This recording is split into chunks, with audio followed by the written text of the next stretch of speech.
స్వామి వివేకానంద సూక్తులు. సముద్రం లోతు, ఆకాశమంత వైశాల్యం. అలాంటి హృదయమే కావాలి. మాటలలో నీ శక్తి వ్యయపరచవద్దు. నిశ్శబ్దంగా ధ్యానం చేయి.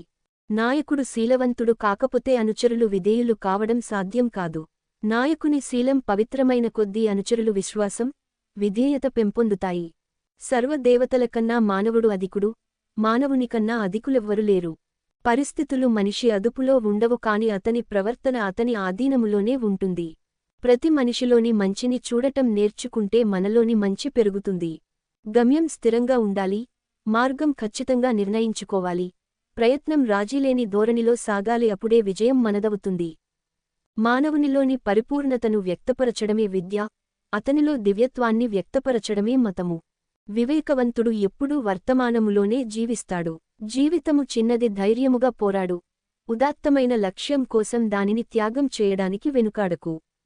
ప్రతి జీవిలోనూ దివ్యత్వం గర్భితంగా ఉంది.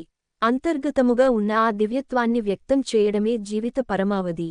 ఇనుప కండరాలు, ఉక్కు నరాలతో ఎదిగిన మనిషికే వజ్రసంకల్పం సాధ్యపడుతుంది. లేవండి, మేల్కొనండి, గమ్యం చేరేంత వరకు విశ్రమించకండి. ఓర్పు, ప్రేమ, నిజాయితీ మన అస్త్రశస్త్రాలైనప్పుడు ఈ ప్రపంచములో ఏ శక్తి మనలను అడ్డుకోలేదు. మన దేహాన్ని కాని మన మనసును కాని బలహీన పరిచే ఎంతటి కోరికలైనా నిర్ద్వందముగా త్యాగము చేయాలి. ఎక్కడెక్కడ పోరాటం, తిరుగుబాటు ఉద్భావిస్తాయో అక్కడే జీవముంది, సత్యముంది, చైతన్యముంది. ప్రతి గొప్పకార్యము అవహేళన, ప్రతిఘటన, ఆ తరువాత అంగీకారము అనే మూడు మజిలీల గుండా సాగిపోతుంది. ఈ ప్రపంచములో మన ఘనత మూన్నాళ్ల ముచ్చటే. సంపదలు, కీర్తిప్రతిష్టలు నశించిపోయేవే. పరుల కోసం జీవించేవారే మనుషులు, మిగిలిన వారంతా జీవన్మృతులు. ప్రస్తుతం మనం శరీరాన్నే నేను అనుకుంటున్నాము. ఈ శరీర స్పృహ అధికంగా ఉన్నంతవరకు ధ్యానం, ఏకాగ్రతలు సాధ్యం కావు. కాబట్టి ప్రస్తుతం మన పూర్తి పోరాటం శరీరంతోనే. శ్రీరామకృష్ణుల సందేశం దేశమంతా వ్యాప్తి చెందిననాడే భారతదేశం ఉన్నత స్థితికి చేరుకోగలదు.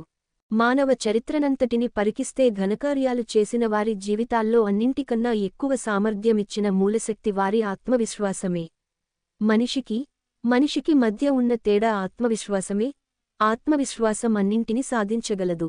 అసహాయత నుండి ఆధారపడే ధోరణిలో నుంచి స్త్రీలు బయటపడాలి. ఏ చిన్న కష్టం వచ్చినా ఒదిగిపోయి బోరున విలపించేందుకు మరో ఓడికోసం ఎదురు చూడటం మానుకోవాలి. మానసికంగా శక్తిమంతులై ఎంతటి విపత్కర పరిస్థితులైనా ఒంటరిగా ఎదుర్కోవాలి.